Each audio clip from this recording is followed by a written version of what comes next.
Hello student, एक बार फिर स्वागत है आपका हमारे इस latest update for education channel पर। जैसा कि आपको पता होगा कि एमपी की जो 12वीं की बोर्ड की परीक्षाएं हैं वो रद्द कर दी गई हैं शिवराज सिंह सरकार द्वारा। और अब जो स्टूडेंट्स हैं उनके मन में सिर्फ एक ही प्रश्न उठता है कि अब आगे क्या होगा। परीक्षाएँ तो रद्द हो चुकी हैं, लेकिन अब रिज़ल्ट कैसे बनेगा। रिज़ल्ट बनने के लिए जो शिवराज सिंह चौहान है उन्होंने एक एक्सपर्ट्स की टीम बनाई है, जिसके हिसाब से वो रिज़ल्ट बनाएंगे। कैसे बनाएंगे? लेटेस्ट या तो वो इंटरनल असेसमेंट के आधार पर बनाएंगे। तो इस सब कुछ जो रिज़ल्ट कैसे बनेगा उसके बारे में मैं आपको आज बताने जा रहा हूँ। एक्सपर्ट्स क्या बोल रहे हैं? जो शिवराज सिंह चौहान है उन्होंने एक्सपर्ट्स की टीम बनाई है, वो कह रहे हैं कि पिछले 2 से 3 साल की परीक्षा के अंक और आंतरिक मूल्यांकन के आधार पर बनेगा रिज़ल्ट। खुद को पास मान लें स्टूडेंट्स।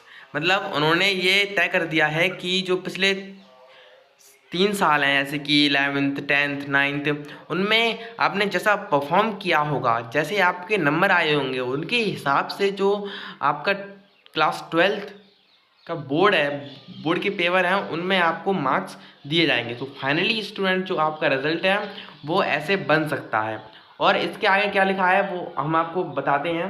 ये देखिए, एमपी बोर्ड की बोर्ड परीक्षा रद्द, अब ऐसे तैयार हो सकता है रिजल्ट। इसमें 3 ऑप्शन दिए गए हैं। देखिए 3 ऑप्शन क्या क्या दिए गए हैं। पहला ऑप्शन तो ये वाला दिया गया है, इसमें कहा गया है कि 9वीं और 11वीं की वार्षिक अंकों के आधार पर 12वीं का रिजल्ट बन सकता है। दूसरा विकल्प दिया है कि 10वीं के साथ 12वीं की त्रैमासिक अर्धवार्षिक की परीक्षा के प्रदर्शन के आधार पर आपका रिजल्ट बन सकता है। और तीसरा ये दिया है कि इसमें कहा गया है कि इस साल जो परीक्षा दी है उससे त्रैमासिक अर्धवार्षिक परीक्षा के नतीजे के आधार पर आपका रिजल्ट बन सकता है।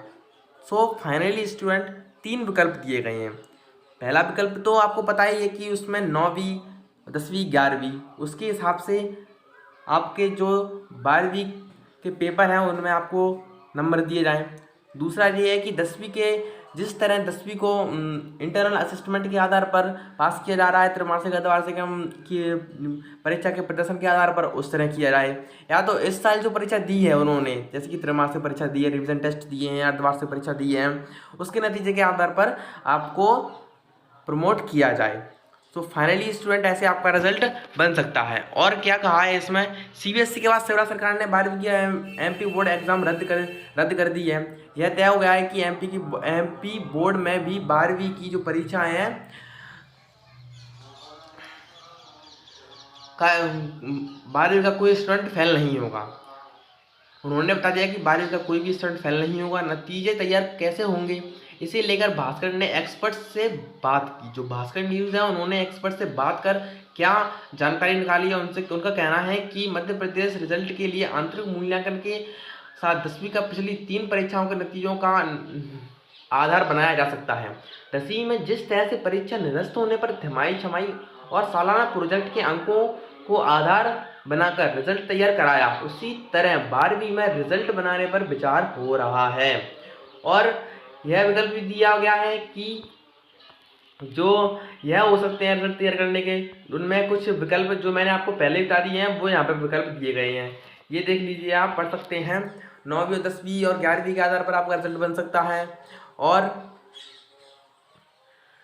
जो 10वीं के साथ 12वीं की त्रैमासिक और अर्धवार्षिक परीक्षा के आधार पर आपका रिजल्ट बन सकता है। और देखिए क्या लिखा है इसमें। और तीसरा ऑप्शन ये है, इस साल जो परीक्षा दी है उसमें त्रैमासिक अर्धवार्षिक परीक्षा नतीजे के आधार पर बन सकता है। तो इस प्रकार आपका जो रिजल्ट है वो बन सकता है। और डेटा का जो सोर्स पिछली परीक्षाएं हैं, क्या एक्सपर्ट्स उन पर क्या कर सकते हैं। Education expert doctor Avnish Pandey कहते हैं कि परीक्षा रद्द कर स्टूडेंट की पास फेल की दुविधा खत्म हो गई है। पास फेल की दुविधा अब उनमें नहीं रही है, वो बिल्कुल निश्चिंत हो गए हैं। खुद को पास मानते हुए आगे की तैयारी में लग जाना चाहिए। 12वीं में उन्हें जो अंक मिलने वाले हैं वे पिछली परीक्षा और टीचर के आकलन के आधार पर मिलेंगे। तरीके अलग हो सकते हैं पर डेटा सोर्स यही रहेगा। तो ये थी आज की लेटेस्ट अपडेट जो कि हमने आपको प्रोवाइड करा दी है। अगर आप चैनल पर नए हो तो चैनल को सब्सक्राइब कर लीजिए और वीडियो को लाइक कर दीजिए, क्योंकि ऐसी वीडियो मैं रोज़ाना आपके लिए लाता रहता हूँ। So thanks for watching.